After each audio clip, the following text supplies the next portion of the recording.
స్వచ్ఛమైన నాణ్యమైన గౌదర్పార్ పూజా ఉత్పత్తులు www.gaudarpar.com ద్వారా ఆన్లైన్ లో ఆర్డర్ చేయండి. మీ ఇంటిని దేవాలయంగా మార్చుకోండి. నమస్తే రమగారు. నమస్తే జయ. రమగారు, పూజ చేసేటప్పుడు మనసు ఒక్కొక్కసారి పరిపరి విధాల ఆలోచిస్తూ ఉంటుందండి.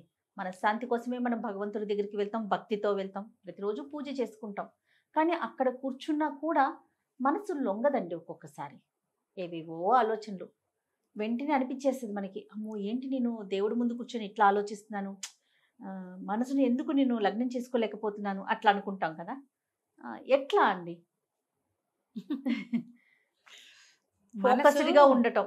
పరిపరి విధాల పోతోందంటే ఏదో కష్టమో ఇబ్బందో తీరందో ఏ రకంగానూ ఆ తీరడానికి అవకాశం లేనిదో అయ్యుండొచ్చు. లేదా మనకేవో మహత్వాకాంక్షలు, ఇదేదో కావాలి, అలాగైపోవాలి, ఇలాగైపోవాలి, అవి కూడా అయ్యుండొచ్చు. ఈ పూజ అనగానే జయ మనసు లగ్నం చేయటము ఇవన్నీ తపస్సులో సాధ్యపడతాయి. పూజల్లో కొంచెం తక్కువే ఉంటుంది. పూజ అనేసరికల్లా ఎన్ని రకాలు ఉపకరణాలు, తపస్సు, ధ్యానము, మెడిటేషను అనుకో, నువ్వే ఎక్కడో చోట కూర్చుంటావు అంతే కళ్ళు మూసుకుని. పూజ అనగానే దీపం కావాలి, ఒత్తులు కావాలి, నూనె కావాలి, పువ్వులు కావాలి, అక్షతలు కావాలి, దేవతా మంత్రం శుభ్రాలు, అవునా? మళ్ళీ పండో ఫలవో పాలో ఏదో నివేదన, శుభ్రం, ధూపం, హారతి, కర్పూరం, తాంబూలం, ఎన్ని రకాలు. ఇన్ని వస్తు సంచయమే చాలా ఉంది కదా, అవి ఇవి తెచ్చి పెట్టుకోవటం. అవునవును.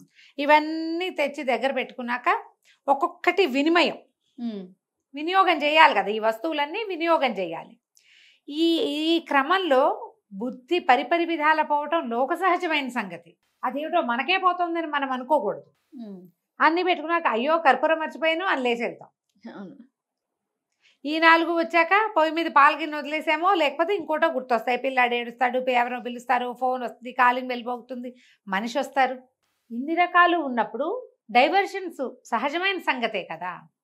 అయితే ఇంకా మనం ఏదైనా స్తోత్రం చదువుతున్నప్పుడు కూడా మనకి డైవర్షన్ వస్తుంది. ఒక్కోసారి అన్నీ ఏర్పరచుకుని కూర్చున్నాక ఆవలింతలు వస్తాయి. ఏదైనా చదువుతూ ఉంటే ఆవలింతలు రావు, వస్తాయి. పూజ మధ్యలో ఆవలింతలు వస్తాయి. ఏవేవో ఆలోచనలు వస్తుంటాయి. ఇక్కడ ఇట్లా చేస్తూనే ఉంటాం అని ఎక్కడో బ్రెయిన్ వెళ్తూ ఉంటుంది. అంత పెద్ద తప్పు కాదు చేయాలి, ఒక మాదిరిగా తప్పు అంతే. దీనికి పద్ధతి ఏం చెప్తారంటే, దీపారాధన చేయండి మొదట. వీళ్ళు జనం ఏం చేస్తారంటే మొత్తం సామాగ్రి అక్కడ చేర్చుకుని స్తోత్రాలన్నీ చదువుకుని దీపాలు పెడతారు. విధానం ఏమిటంటే, మీరు శుభ్రం చేసుకోవటము అన్నీ చేస్తారా, మిగిలిన వస్తువులు ఉన్నా లేకపోయినా తోలుతా దీపం పెట్టేయండి. వంట చేసుకుంటూ స్తోత్రాలు చేసుకుని పూజ దగ్గరకు వస్తారు కొంతమంది, నేను కూడా చేస్తా అదే పని. దీపం పెట్టి స్తోత్రం చేయండి.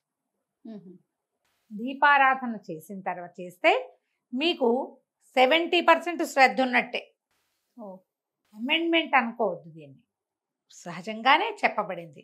మన మహాభారతంలో భీష్ముల వారు ధర్మరాజుకు ఉపదేశించిన వాటిలలో ఇది కూడా ఒక ధర్మంగా ఉంది. దీపం మొదట, ఒత్తులు దేంట్లో ఇది వేసేసి ఒత్తులు వేయకుండా మొదట నెయ్యో నూనె మీరు దేంతో చేస్తున్నారో దీపారాధన కుందిలో నూనె నెయ్యితోటి నింపి ఆ పైన ఒత్తులు వేసి 2 వేస్తారా, 3 ఒత్తులు కలిపి ఒక ఒత్తిగా వేసుకుంటారా, ఒక ఆవొత్తి, ఒక నుంచునే ఒత్తి, ఒక పువ్వొత్తి, ఒక కాడవత్తి వేస్తారా? అవన్నీ మీ ఇళ్లలో ఉండే విధానాలు మీకు అలవాటైనవి. లోక సహజంగా చెప్పబడింది సాధ్యం త్రివర్తి సంయుక్తం అని.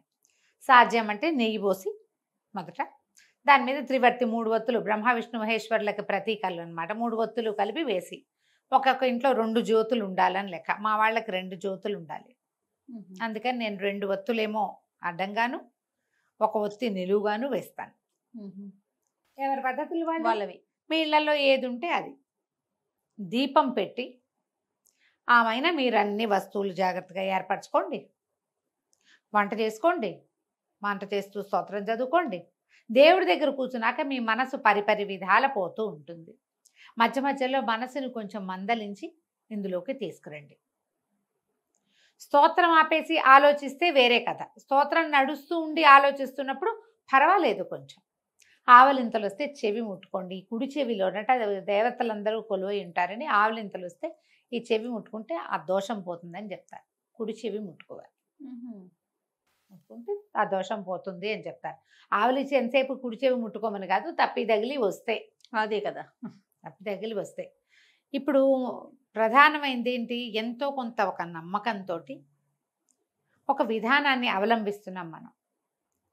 నమ్మకము విధానములో మార్పు లేనప్పుడు చిన్న చిన్న డిస్ట్రాక్షన్స్ వచ్చినా అది పెద్ద తప్పిదంగా నాకేదో నెత్తని చేస్తాడు, భగవంతుడు పగ తీర్చుకుంటాడు అనుకోద్దామా. భగవంతుడు ఏమిటి, ఆయన ఏమైనా డానా మన మీద పగ తీర్చుకోవడానికి? అలా ఎందుకు చేస్తాడు? మనుషులకి సహజంగా ఉండే దౌర్బల్యాలని భగవంతుడు క్షమిస్తాడమ్మా.